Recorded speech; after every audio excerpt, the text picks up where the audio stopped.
Has Pet Simulator 1 died? Well, yes, it did die, but hold on a minute. We're on the wrong game. Has Pet Simulator 2 died? Or even a bigger question, did it ever actually live? Did this game ever live? I don't even know. Pet Simulator X. Did it die? The legends actually die? I don't know. I sometimes still miss Pet Sim X. Although technically, I guess I could play it anytime I wanted, but it doesn't feel the same. Now, my question to you is Pet Sim 99 dying, right? That is a question that a lot of people have probably been asking. Now, obviously, the player base is dropping a lot. I mean, there is going to be a new update in 4 days, which is obviously going to boost it up a lot. I mean, this update should save it for now. This is a question that I've been very curious about. Obviously, I mean, it has been 4 or 5 months since the game's initial release. And as everyone knows that plays Roblox, simulators don't usually last that long. So 5 months for a simulator is pretty good. Now, I did make a poll. As you can see, 1,000 people have voted. So I appreciate everyone that voted on this poll on my community page. Make sure to check that out, by the way. I usually do quite a lot of polls. I'm going to start doing more of them. But I said, is Pet Simulator 99 dying? And in your opinion, why? So as you can see, 90% of people out of the 1,000 people that voted have said that Pet Simulator 99 is dying. And then 10% said no. So that is a lot of, I mean, obviously, you know, yes is a very clear winner here. It's clear that way more people think the game is dying than people don't think it's dying. And then also on this post, there was 55 comments, which is kind of crazy for a community post. Now, before I get into everyone else's opinions on this, if you've got your own opinion, make sure to let them, well, write it down in the comments. I will be very curious to check it out on this subject. And yeah, I'll be looking forward to checking out your comments. So anyway, let's get into what other people have said. Now, the top comment of that post was this guy, and he got 15 likes. So I don't know why, but the long updates are killing the game. That's what he says. Now, yeah, I do agree. I think a lot of people will agree with this. I mean, the updates are kind of long, especially nowadays. I mean, to think that we used to get updates weekly were kind of crazy when the game first came out. Now, I would never expect them to go back to weekly. Like, that does seem ridiculous. But I do agree with that guy. I do think that the month-long updates are kind of slow. And I do feel like there needs to be an update every 2 weeks. Even if it's a small update, you know what I'm saying? It doesn't need to be anything crazy. Like, we don't need 50 new areas every update. We don't need, you know, 20 new eggs. It just needs to be a little bit of something, you know what I mean? Just something different, just to spice up the game and make the game more sort of interesting, you know? The next comment, this got 7 likes. This was the second top comment. Needing to spend hours hatching is the killer to these games. After a while, people lose interest in playing. So yeah, with this comment, I would say, I mean, hatching for hours isn't necessarily the problem. The problem is hatching for hours and then getting nothing, basically, or getting like no huges. Like, even to this day, I still haven't hatched a single huge pet from an egg. I don't think, not that I can remember anyway. Yeah, I'm pretty sure I haven't even hatched a single huge from an egg. Now, don't get me wrong, I have got huges from like mini games and stuff like that. And obviously buying huges from the trading plazas and things.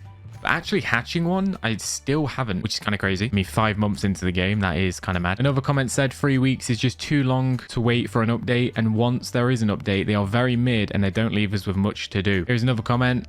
My only issue is the bots and exploiters. They mess up the community, or the economy, sorry, with diamond and huge exploits. Yeah, this is one thing that's definitely should be addressed. I mean, the exploiters that like ruin the economy and things like that with duping and things definitely hurt the game in the long run, that's for sure. I think I've got a comment coming up that talks more about all the recent stuff, you know, with those exploits getting free Titanics, I'm pretty sure. So I'll wait and I'll discuss it when we get to that comment. But yeah, the exploit is definitely, I think everyone can agree with that. Exploiters ruin the game. I don't think there'd be a single person that would disagree with that. But it's not really like Preston or Big Game's fault that there's exploiters. Obviously, I mean, there's exploiters on every game. Of course, you know, I'm assuming that they're doing their best to stop them and banning them and, you know, patching all of the exploits that they can. Like I said, I mean, every game's gonna have cheaters and stuff. Okay, so we've got a big comment here. No updates, inflation, the game passes are useless, everything gets nerfed, the diamond charms don't even work, so many of the enchants and options are also useless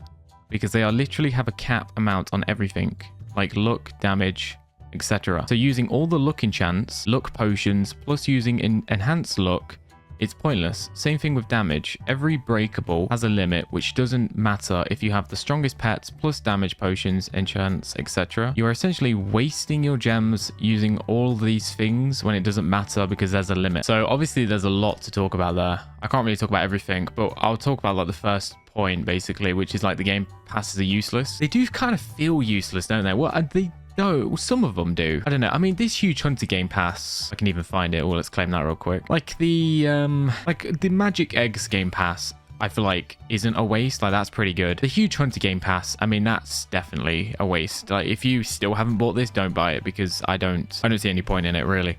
Like I said, I've been playing for 5 months. I still haven't hatched huge, even with this game pass and all the huge hunter game books and the huge hunter potion and just everything added on. I still can't hatch one. Obviously, the double stars game pass is pretty good. But yeah, a lot of these game passes kind of are pointless. But yeah, I'm just going to move on because I do have quite a few comments to show. Yes, as a free-to-play, it's quite hard to do certain things. One of them is trying to hatch a huge from the active huge egg without Huge Hunter Game Pass. And just the game is way harder when you're free to play and the updates take too long. Yeah, I mean, it's definitely harder for free to play players to play Pet Sim. I mean, that's kind of like with every Roblox game though. If you're free to play, it's always going to be harder. I think that's the thing with Roblox games in general. They are crazy free to like pay to win games, Roblox games. Like I've played a lot of different sort of games and been in like quite a lot of different communities and stuff. And I'll be honest, Roblox is by far has the biggest problem with like pay to win issues I've ever seen in any game or any community ever, right? Like I used to play Minecraft back in the day, you know, like Minecraft servers. I don't know if anyone is familiar with like Minecraft factions and stuff, but I mean, I used to think it was bad back in the day. I mean, we're talking like years ago, by the way. We're talking like 2015 or something on like Minecraft, you know, pay to win stuff. But Roblox definitely takes the cake with the difference between like paying to be good and like free to play players. Like the game passes and stuff have definitely gone crazy. Although I think, you know, when like this game first came out, Pet Sim 99, like it was kind of more, it was more free to play friendly, Pet Sim 99, than what Pet Sim X was originally. Like when Pet Sim X first came out, it was very pay to win. I mean, this Pet Sim 99 is also pay to win, but it like if people remember when it was first coming out, like a lot of free to play players were like very happy because there was a lot more like free to play options and things. But yeah, even though Pet Sim 99 is more free to play friendly than the previous pet simulators, I do think you're still at a massive disadvantage. Like I said, that's kind of more like just a Roblox thing. Like there's never really any Roblox game that you can play that doesn't have, you know, like a major pay to win advantage. I mean, I'm sure there's a few, but you know what I mean. Now this guy says, because all of the drama and mainly game wise, inflation soon, all the huges including the huge Happy Rock will be worth billions. So yeah, there's a lot of people complaining about like inflation in the Pet Sim 99 like economy. I don't really talk about it too much because I'm not really the best guy. Like I said, I've never really been a mega trader. But one thing I will point out is there has been a lot of people complaining about like inflation. I mean, obviously they're complaining about it for a good reason. Obviously it's happening in the Pet Sim 99 sort of economy. Inflation is you know, definitely happening. I have no idea how they would try and fix it. I mean, they're trying to fix it by adding random stuff. I know that they added like, you know, with the gift system or the mail system, you have to like pay to send stuff now, trying to limit the amount of gems are actually in the game. But he also says that the happy rock will be worth billions. I don't know about that. I mean, possibly in like, but that would take like years for the Happy Hell Rock to be worth billions. Yeah, it's currently worth 55 million. So for this to go up to like a billion would take a long time.